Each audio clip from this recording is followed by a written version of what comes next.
Ramdeo Agarwal of Motilal Oswal joins me, and a lot of voices will over the next 1 hour as we amble towards the end of the first day, our first trade session of 2011. Ramdeo, afternoon, and a very happy new year to you. What's your prognosis for the year? A quiet, range-bound kind of year, or do you see excitement ahead?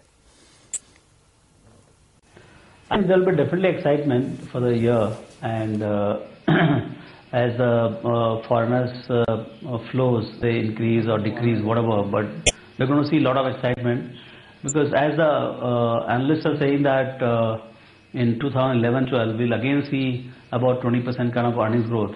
So on the back of that, the downside is very clearly capped. Maybe you might see some kind of fluctuation, but there is a good potential for upside of about 15 to 20%. So depending on how the headlines are, how the flows from foreigners are, we'll see a lot of ups and downs. What about participation, Ramdeo? Throughout 2010, we did not see great participation from the local fraternity. Do you think that will change in 2011, or people will still choose to sit out? I don't know, but the moment this 20,000, 21,000 kind of index come, a lot of people, they think that you can fall a lot. I mean, somehow there is a fear that from that height, when anybody falls, the fall is going to be quite severe. So somehow this fear of sudden change in the indices have kept a lot of people out of market, and somehow real estate and gold has become a lot more popular with the people at large. So, and rising interest rate has also kept the fixed deposit to be very popular. So I don't know what will change among the retail investors to make them participate a lot more in the market.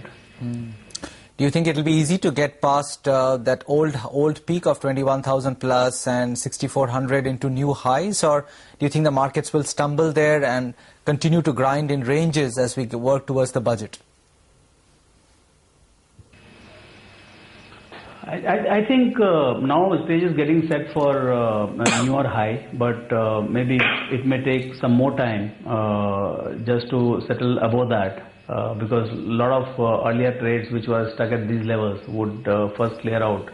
So now say like one of the things which really came down big time from last 21,000 was Tiscos of the world, or I mean, telco is already into, I think, a new high kind of situation, but all the metal space is still 20-30% below the all-time high. And those stocks are showing strength.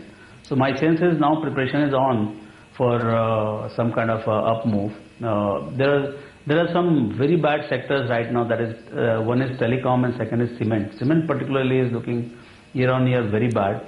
So that is very strange. Cement demand volume-wise also is not looking up very nicely. So these are one or two patches which are there. Once we get some kind of sink in them, we are definitely ready for a new high. Ramdeo, you were talking about metals earlier. Do you see this run continuing? Because while Hindalco did well last year, most of the other stocks and metal stocks were laggards. Do you see a lot of catch-up being played here?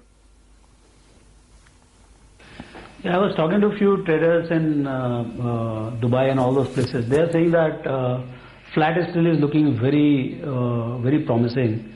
So all the companies which are involved in the auto grade steel, flat steels and all, they seem to be doing very well right now.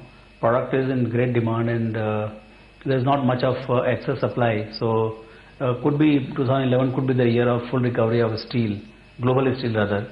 So that could be thing which might be playing. So what would you bet on then? Something like a SAIL or even some of the product players like Uttam Galva, or just stick with a global play like Tata Steel?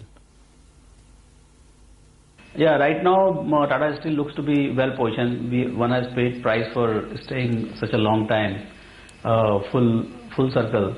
So their local production is in any case doing very well. Global was a issue. So hopefully the recovery should catch on in next year. So my sense is that Tisco looks to be best positioned as far as our markets are concerned. What about infra? That's done very well in the first trading session of 2011. ignored sector for the last 4 or 5 quarters. Do you think 2011 could be a turnaround quarter for that sector? Still, government policies and in the name of infra, we are talking about mainly road sector and power sector and all. So I think all those contracts are still facing a lot of problems from clearances, land issue, contract awarding issue, margin issues. So I think that sector will remain kind of uncertain, I would say.